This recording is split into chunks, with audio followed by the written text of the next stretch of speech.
Hello বন্ধুরা, সবাই কেমন আছো? আশা করি সবাই খুব ভালো আছো। আমরাও খুব ভালো আছি। বাইরে খুব বৃষ্টি হচ্ছে, তাই আজকে সন্ধ্যাবেলা সবার জন্য তৈরি করছি লোটে মাছের চপ।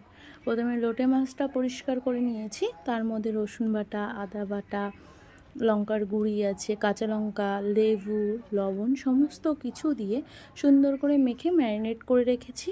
তোমার 2-3 ঘন্টা রেখে দিয়েছি, ভালো করে ম্যারিনেট করে রেখেছি। প্রায় 3 ঘন্টা A পরে few ফিরে moments এলাম। later, এবার দেখো 2 years later, একটা 1 পাত্রের মধ্যে eternity later. বিস্কুটের গুঁড়ো নিয়ে নিয়েছি। বিস্কুটের গুঁড়ো নিয়ে লোটে মাছটাকে কোট করে নিলাম।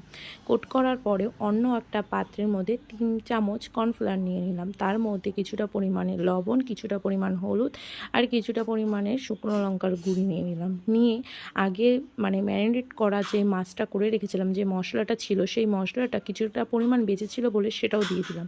দিয়ে সামান্য জল দিয়ে না ঘন না পাতলা একটা ব্যাটার করে নিলাম।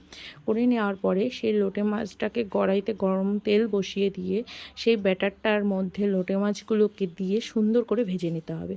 অনেকে কড়াইটা দেখে বলতে পারো কড়াইটা কীরকম। আসলে কড়াইটা হলো লোহার কড়াই বলে সেটাকে কালো মনে হচ্ছে।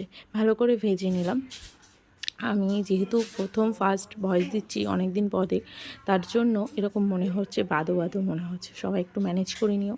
আর ভিডিওটা কেমন হয়েছে সবাই একটুখানি কমেন্ট করে জানিও।